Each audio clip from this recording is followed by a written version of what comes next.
Hey everybody, it's Lou Brown, Facebook Live, YouTube Live, all the live stuff. We have a great show for you today. I'm going to be talking about real estate as the ideal investment, and we're going to have the final chapter, leverage.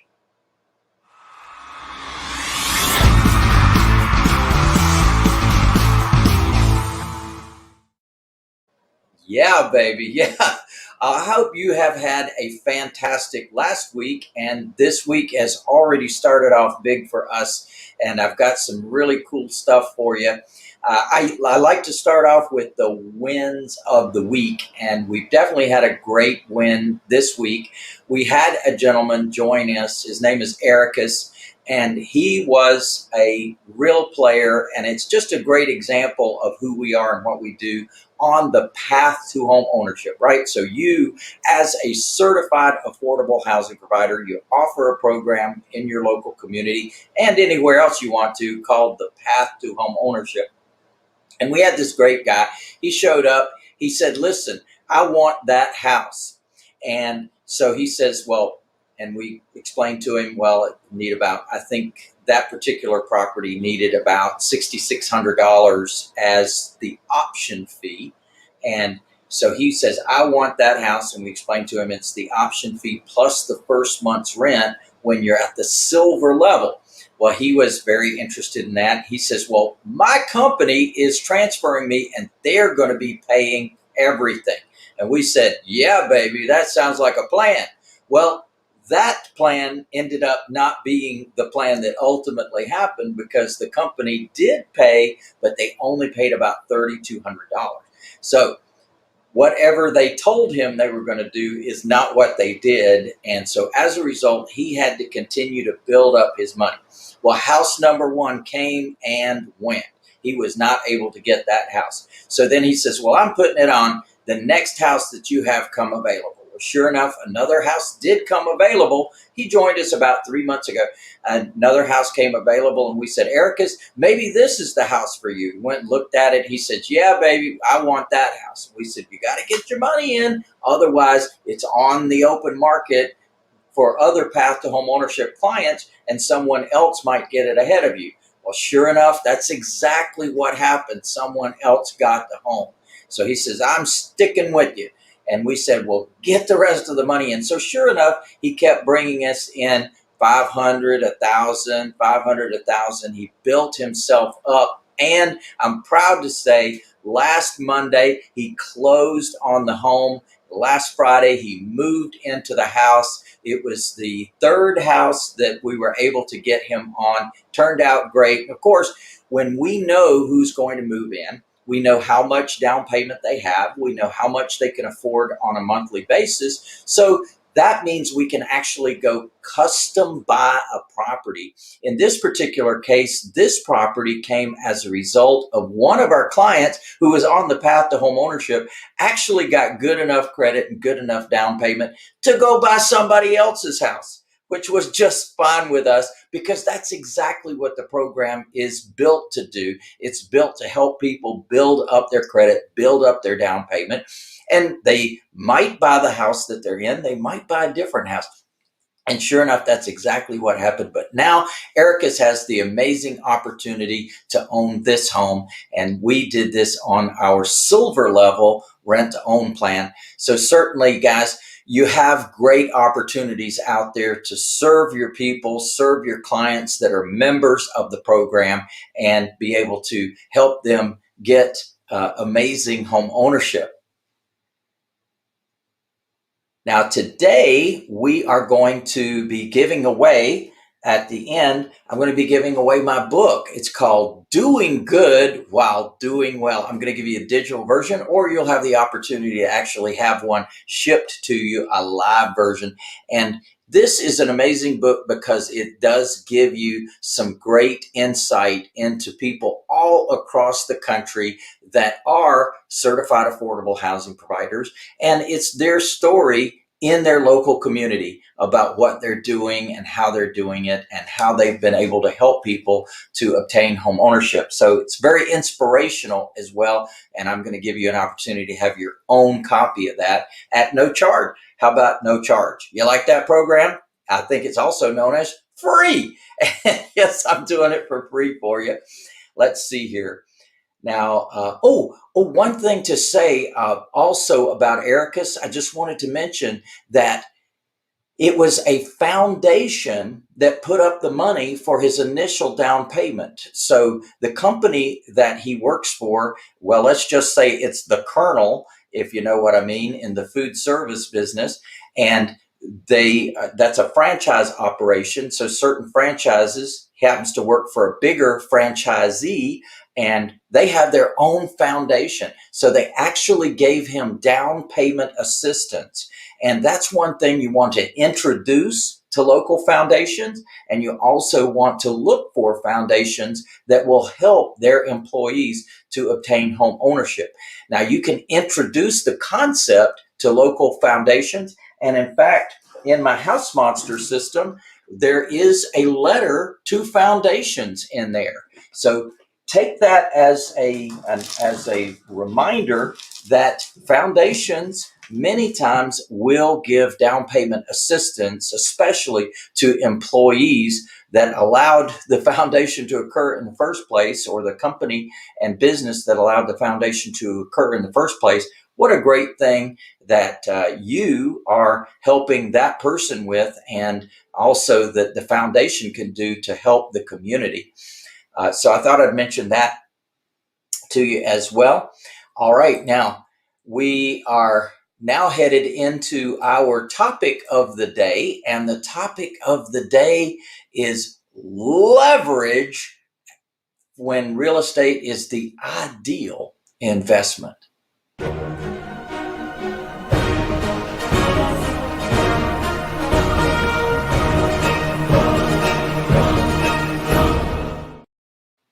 Well, I started this series about 5 weeks ago, and I mentioned a story that I was in a book called Walking with the Wise in Real Estate, and it was written some years ago. In fact, one of the authors in the book was actually Donald Trump, back when he was a real estate investor. And there's some really great stories in this book, and my chapter in the book was on real estate is the ideal investment. I for income, D for depreciation, tax write-offs, E for equity, equity buildup, A for appreciation, the benefits that you get from owning real estate. And today I'm going to be talking about the final letter, L for leverage. Well, real estate provides an amazing opportunity to do things that you really cannot do in other industries. And for people like you and me, for average people that are just purchasing property, holding property long term, maybe selling it in the future, maybe keeping it as an income stream for retirement, certainly the opportunity is big when you deal with residential real estate. And I love residential real estate. And there's a big reason that I do, because people need houses. They need a place to lay their head. They need a safe place to live. And so as a result, everyone needs a home.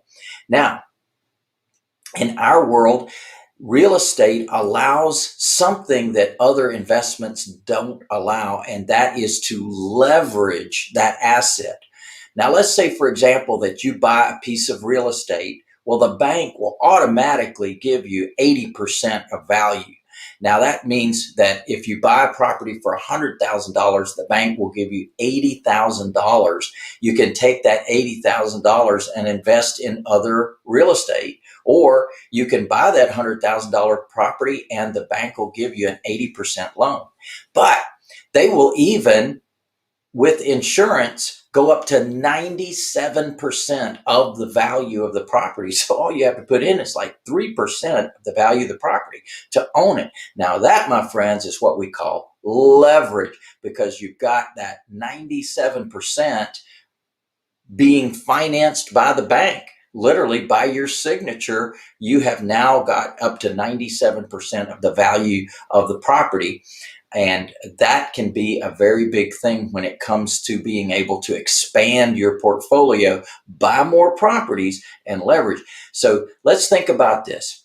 Now, with the stock market, for example, the stock market allows leverage too, but only 50% of value. So if you bought $100,000 worth of stock, the stock market, it says, look, you're good. We're going to give you a loan of $50,000 against that $100,000 worth of stock. And if that if that stock drops in value by a certain amount in a day's length of time, we're going to do what's called a margin call because we are concerned that we're not safe in this transaction. So you're going to have to come in with a chunk of money to cover this loan that we've given you. Well, that just doesn't happen in real estate. When you own real estate, it keeps its value. It holds its value typically for an extended period of time. Now, I'm not saying that markets don't go up and markets don't go down. In fact, I talked about that last week. But we have some great opportunities coming our way. And in fact, I'm going to be having a whole conversation about that next week. And so in our world, we love the fact that leverage is a big part of the real estate game because you get so much more leverage than you can in other types of investments. So definitely take advantage of leverage. Now, one thing to say about how we do leverage is we love to start with the seller as the bank. In fact, in my volume 1 buying and also my training, my 4-day training on Millionaire Deal Maker, where I'm teaching you how to structure transactions, one of the places that we raise our money from is the seller themselves, because the seller already has a thing called equity. One of the things in the ideal investment is equity, and the seller already has equity. Now they can lend you that equity in the form of a purchase money note. So what a great way to leverage yourself when the seller actually will carry back financing. So we love that one. And in some cases, the seller already has an existing loan on the property. Well, there are ways to take over that existing loan. Again, leverage for yourself. You get to save your credit report. You get to save any open to buy that you might have as an investor because you can take over the existing financing of the seller. So that's another way you can leverage. The third way you can leverage is to actually borrow from the bank. And like I already said, they're pretty much gonna, if they like the asset and they like your ability to pay, they're going to give you an 80% loan off the bat. And with insurance, like I said, you can take that up to 97% of value. So you've got another way you can lever using your own credit if you wanted to do that. Now, to me, that's not the street smart way of investing. So I have been in this business for over 40 years. I've never been to the bank. I've never qualified for a loan on a single family or small multifamily property. And the reason is I don't have to. I figured out that there's other ways that I can purchase that property without having to use bank financing. Another way that we fund our deals is private money financing. Now, I love private money lenders, been doing that since almost day one that I got into this business now over 40 years. Some of my lenders have been with me literally for decades, and they love what we do. They love how we do it, and they love their return on investment as well. So we love private money lenders. And another type of lender is what's called hard money lenders. And again, they'll lend up to 65% usually off the bat, some all the way up to 75% on hard money loans. And that's typically more of an investment type loan where they're taking a risk with you. Maybe you haven't fixed up the property yet, and so they're taking a risk, but they're not going to give you as much as a bank would give. Now, the bank wants to see fixed up properties. So there's your opportunity cost when you work with a hard money lender. But there's many ways we can finance our transactions, and that produces that wonderful L called leverage, baby.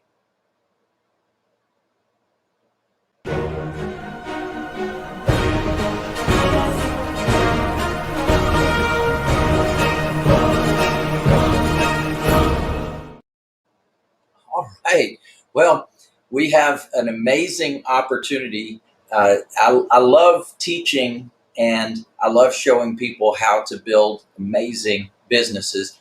And I'm very proud to say that many of our licensees have become multimillionaires in this business, starting with me from ground zero, literally having no properties or just a handful of properties, and now having huge numbers of properties and millions of dollars in equity that we talked about on leverage, and or I.D.E.A.L investment. And I would love to have you join me at the upcoming Millionaire Jumpstart. Now, that's a 3-day event. We're going to be doing it at the end of the month in August in Pennsylvania. We're going to be in Pittsburgh, Pennsylvania. That's going to be August 27, 28, 29. So I would love to see you there live and in person. And in fact, I'm offering a great opportunity for you to do that, only $99 for the full 3 days. Now, when you come to the event, you're going to get a very special manual that is going to have some of my best documents in it. And these are the documents that we're going to cover while you're in class. So Millionaire Jumpstart, baby, it's a great thing. And in fact, while you're there, you also have the opportunity to upgrade right away to the VIP. And I strongly encourage you to be a VIP because we're going to be together. You're going to be up close and personal. You're going to have a table because general admission does not have a table, but you are going to have a table, and you can bring your spouse, your significant other, your 100% business partner.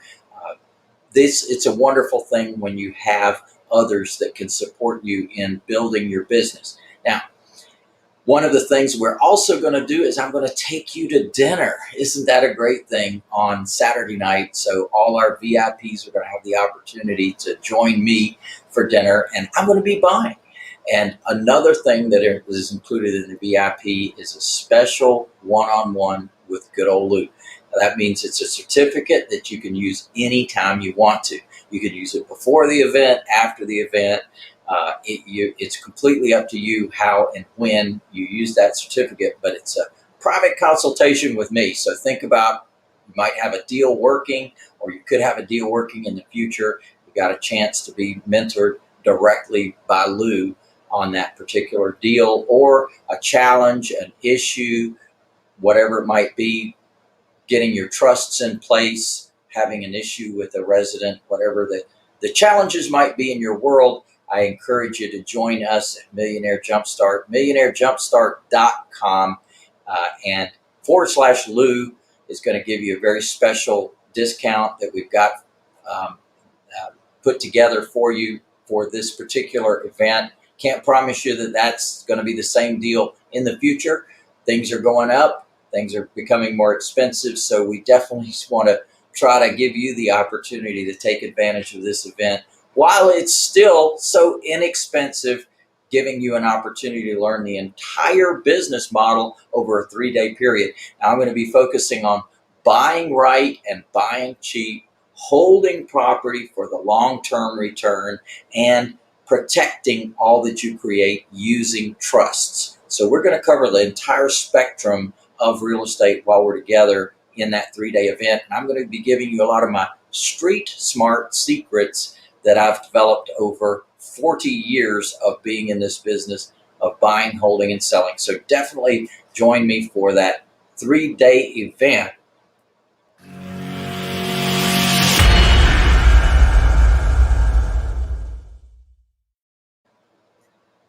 Yeah, baby. All right, Scott, do you have, and by the way, everyone, here's your opportunity to ask me questions while we're live and in person together. So any questions you have about real estate, that means buying right, buying cheap, holding property long term, residents in your property, the path to home ownership, renovations, negotiations, land trusts, personal property trusts, everything that may come up in your world, any kind of property management issues, lease options, owner financing. That's what we do in our business. And I welcome you to ask me any questions you might have on those things. And also leverage. If you have any questions about leverage as well, I'm happy to answer those questions. All right, Lou, we've got quite a few questions to go through. And between when you started and now, a torrential downpour has occurred here in Costa Rica where I'm at. So if you hear this pounding in the background, it's rain. Sorry about that. I asked them to Rain in wait. Costa Rica, what an unusual thing. I asked them to wait, but they couldn't wait. So Gerald has a couple questions, and the first is, hi Lou, with the eviction foreclosure moratorium being extended now to October 3rd, how do you handle your lease purchase tenant buyers and your owner finance buyers who cannot pay? Well, Gerald, what I would encourage you to do, unfortunately, we've got this challenge of an additional extension, and some jurisdictions are ignoring it. And the reason they're ignoring it is because it's unconstitutional. There's a contract between the resident in the property and the owner of the property or the manager of the property, and that is the basic foundation of our business is contract law. It's the basic foundation of all business, frankly, not only in this country, but worldwide. And so what's happening is a quasi-governmental agency, an advisory agency has come out with a mandate that they don't have the right to do. And the Supreme Court already told them that, and they went ahead and did it anyway. So I don't think that this has got legs to stand on. However, we are here and we are now. So what do? Well, first of all, like I was saying, some courts are not paying attention to that. They're moving forward, and some sheriffs, and remember this, the sheriff is the constitutional law officer of the county in which the property is located. So sheriffs may choose to go forward with evictions. So those are two different anomalies that may exist, meaning that those opportunities exist in your area to go ahead and retrieve your property from a non-payer. But the third thing is to go ahead and file the eviction anyway. Go ahead and file the dispossessory action or whatever they call it in your area. And the reason you want to do that is to cause behavior. So sometimes people have a wake-up call when there's the knock, knock, knock on the door, and it's the sheriff, and they're trying to serve papers. So always be aware that that can cause the resident to do something. We certainly do use that as a tool whenever someone gets behind and they're not working with us on a payment plan and they're kind of sticking their head in the sand and ignoring us. Okay, the only other option is to go ahead and file that dispossessory action. And when that occurs, surprising things occur. That they will bring in their money. They'll bring in all their money or some of the money. They'll do a workout with you. So definitely take action, Gerald, would be my advice on that. Great answer, Lou. And he had a follow-up question. Are we required to record the Affidavit of Trust in the county records? It seems it provides more privacy if we do not record it unless required by the county. Well, the Affidavit of Trust is, first of all, if you are deeding a property out of your name into the trust name, I do advise you to record that on public record. And there's many reasons why. First of all, you want your name off public record. If someone were looking to sue and you don't own anything, well, that might be one of those lawsuits that disappears and never shows up. If it does get recorded, then they're going to sue the trust and not you personally. So I advise you, number one, in my world, what I do is we do record each property in its own trust. Now, beyond that, if you don't yet have property in trust, then that would be something to do ASAP. getting your name off public records is one of the goals of learning how to protect your assets. Great. So you brought up the trust, and I'm going to jump ahead to Leonardo. He asked, maximum asset shield, if I miss Thursday, will there be a chance to get it or not? Yes, Leonardo, we will be recording that. So for attendees of the event, you will be able to get a recording of that event. And we have can we tell them about the book? Which book? We have the maximumassetshield.com/book. And now I don't know if I'm supposed to tell anybody No, this you're or not supposed not. to tell them about that. That's for another day. That's for another day. Okay. All right. So then we'll move on to Patty. And you might have answered that when you were talking, answering Gerald's questions. But how is the moratorium affecting this? So I'm going to just say this being the real estate Patty, industry. let me expand on the answer that I gave. And one of the solutions that we do and have done in our business is we took rentals off the table. We are no longer doing any rentals obviously for apartments, we're doing rentals, but for single family homes, we're only doing our rent to own or owner finance path to home ownership plan. So this is what we focus on. And just as I started out today talking about Ericus and how he was able to get a property from us, his is a rent to own level because he's on our path to home ownership.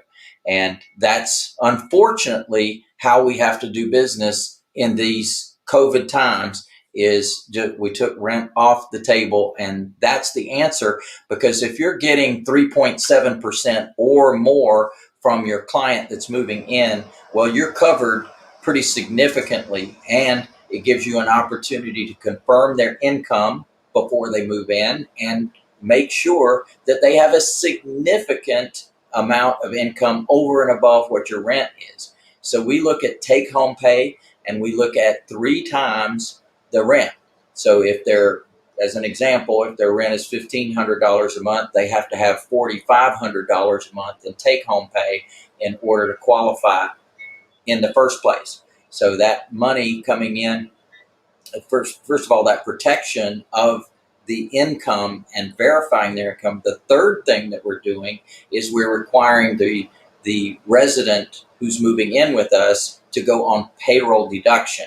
Now, what that means is a direct deposit from their check directly into our bank account. So none of this cash to check, bring it to, no, they have to direct deposit directly from their employer into our bank account. So the employers are already deducting for other things off of their check. Well, every pay period, they can just deduct off half of our rent and send it monthly payment is what we call it, the monthly payment, and send it in directly to our account. So that's another way you can assure and ensure your future resident relationship. And we do have a special document for that we do provide to our clients as well. Awesome. Leonardo has a follow-up question. Could you please tell me a little bit more about UWE, please? Okay, so UE, UE is the new name for FES, which is Financial Education Services, that we've been a part of for over 5 years. And we've had great success with that, meaning that our clients that are joining us typically have less than perfect credit. So United Credit Education Services, UCES, is a nonprofit organization that does credit restoration. And they've done a super job for about 17, 18 years now. And so as a result of offering that to our clients, not only does that help them establish a better foundation to build towards homeownership, but you get paid for it as well. So when they sign up, you're making $100, and while they're staying in the program, you're making $12 a month residual income. And one of the greatest things is that it's very inexpensive for the clients, only $89 a month. And not only are they getting those credit restoration services, they're getting a whole battery of other things that come with it, such as a will, trust, power of attorney. That comes with the package as well. They get a lot of really good things. They get a dashboard where they can input their information and be able to track their score, their credit score. They get budgeting. They get a bunch of things. So it really is worthwhile not only to help them restore their credit, but they typically stay on after that, and you continue to get residual income because of all the other services that they're getting with it as well. So it's something definitely you can open up to your clients, and you can find out more about that. And Scott, be prepared for this to put it into the chat, but you can find out more about that by going to the letter E, the letter Z, FIX, fixcredit.com, fixcredit.com, and that'll give you all the information you need. And if you need more information beyond that, call our 800 number, 1-800-578-8580. That's 1-800-578-8580. We'll be more than happy to follow up with anyone that wants to know more about that. Or you can just sign up for it right there at easyfixcredit.com. Now, if you want to become an agent, it would be easyfixcredit.com/agent. All right, so we have one more question. It's from Rodolfo. Thanks, Rodolfo. Can House Joint Resolution 192 play a part in my property purchases? There's a lot of things that have been proposed. A lot of things that we don't know about what they're going to do. And when I look at proposals, I also look at the way our government is structured. And so there's a lot of obfuscation. There's a lot of hurdles to climb to be able to pole vault over before we can do anything with it. So if you like it, you should tell your congressperson. If you don't like it, you should tell your congressperson, because that's the most important thing. Each one of those Congress people represent about 750,000 people. And that's it, just their district. That's all they represent. So if you want to talk to a member of the House of Representatives and you're from California and they're from Georgia, they don't want to hear from you because you can't do a thing for them. They don't want to talk to you. But someone who's a constituent who lives in their district, they absolutely will talk to them. That's who they're there for. They are their representative in Congress. And in the Senate, each state has two senators. It's kind of funny up in the Northeast where we've got these sliver states. Each one of those little sliver states, some of them only 800,000 people, have two senators. Isn't that funny? But then you got California's got 35 million people and they got two senators.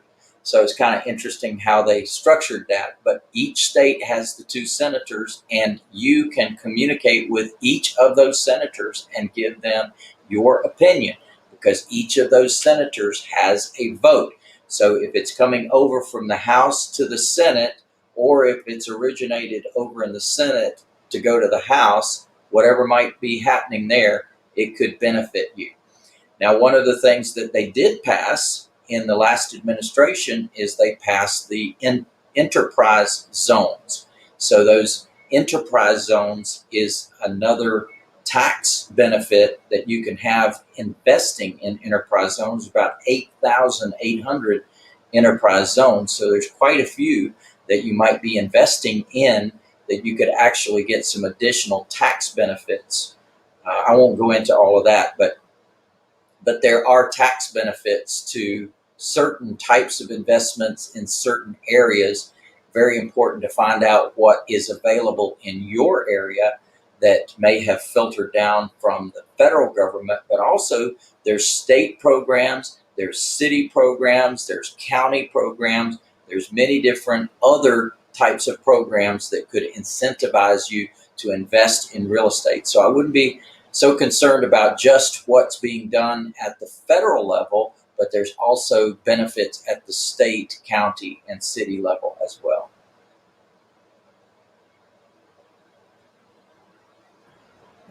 I was going to say we had all our questions answered, but Rodolfo just, I don't know if it's a question or a comment. Let's say House Joint Resolution 192 can help me in my property purchase. Oops, we just talked that. Yeah, we just covered that. Oh, how can I invoke it? Invoke it. Well, if it hasn't passed yet, you can't invoke anything. So would contacting my congressman be a good step? That's exactly what I said. Yeah. Okay, great. So that brings us to the end of our questions. And he just popped it up as I was coming on, so I didn't have time to sort of look and read it, and I didn't want to miss it. So thank you very much, Rodolfo. And Lou, we've come to the end of our time together today. Can you just let everybody know, tune in next week on Tuesday at 5:05, because what are we going to be talking about? Well, next week, I've got a great surprise for you, some really great information about the history of what's happened for a couple of decades, in fact, on what's happened with mortgage default rates. We're going to be talking about a variety of things related to mortgage defaults in the past, as well as reflecting on where we stand right now. And we're going to be looking at not only the federal level mortgage defaults, we're going to be looking at the top cities where there is the most mortgage defaults. We're going to be looking at HUD. We're going to be looking at Fannie Mae, Freddie Mac. So I'm going to give you a lot of insight into what I see based on the numbers that we have uncovered. And that's going to be next Tuesday at 5:05. So be sure and be here. Yeah, baby.